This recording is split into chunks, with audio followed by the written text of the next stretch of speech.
Have you ever taught a class, given a speech, made a sales presentation, completed an athletic event, acted in a play, given a concert, performed any kind of job, and then found yourself on the way home listening to your inner voice in your head, telling you how you messed up and what you should have done differently and how you could have done it and how you could have done it better? I'm sure you have, because I have as well. And if you've listened to that voice for very long, it can undermine your self-confidence and your self-esteem and lower it, and even demoralize you and eventually paralyze you into doing nothing. Paralysis analysis. That's another story. Here's another simple, powerful method for redirecting your inner voice from one of judgment and criticism to one of correction and support. Remember again, the deepest underlying motivation of your inner critic is to help you to do better at what you do. And so telling your inner critic to stop criticizing, berating you, or stop listening to it will help you.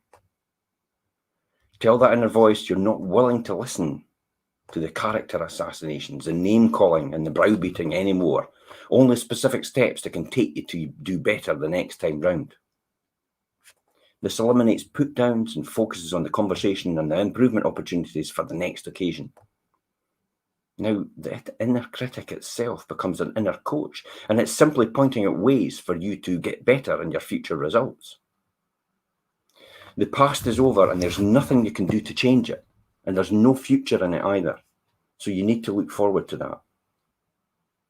You can only learn from the past and improve your performance the next time round.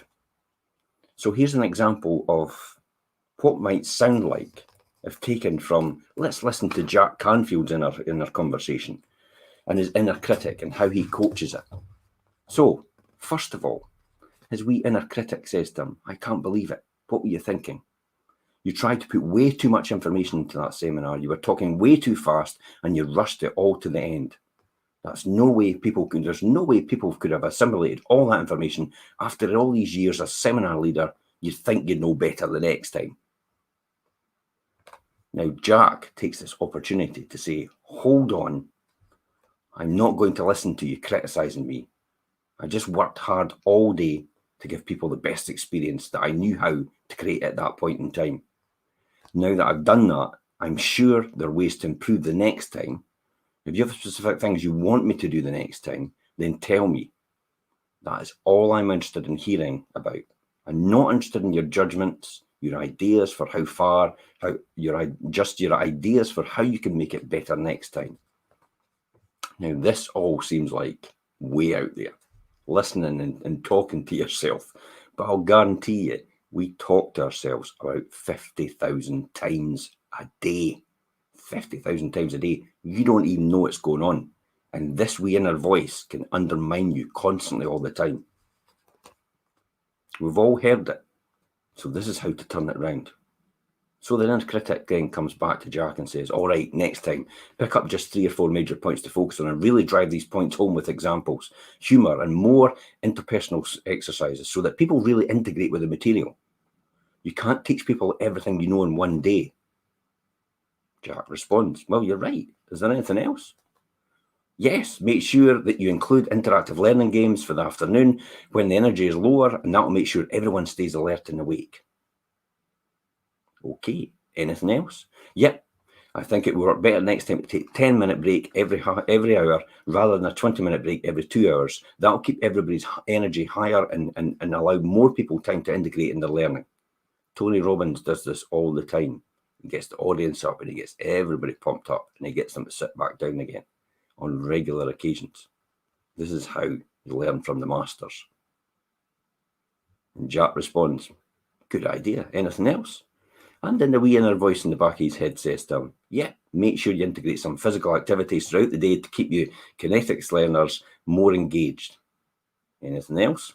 Yep, make sure you give 2 copies of the Achievers Focusing Sheet the next time, one to write on at the seminar and one to photocopy the next time they lead the seminar. Otherwise, they can't really use the one they've just written on all the time. You could also put a copy on your website and they could download it for duplication. Good idea. Anything else? No, I think that's it. And that's how he tackles his inner voice. Now, it takes a wee bit of time and effort to do that. and to actually master that. But it's a similar thing for me. When I come out of market appraisal and I've done evaluation, I straight away start begin to look at what I could have done better. How could I have improved? What I did on that time I shouldn't have really done, but I just let myself do it. Because sometimes I just let myself go, as you'll probably know. So, okay, he writes all that down and he'll definitely get it and basically says to himself, you're welcome. As you can see, really, from this example, there are a lot of things that the inner coach observes and how you can improve your performance for future situations. The problem up until now is that it has been presenting information to you as a judgment.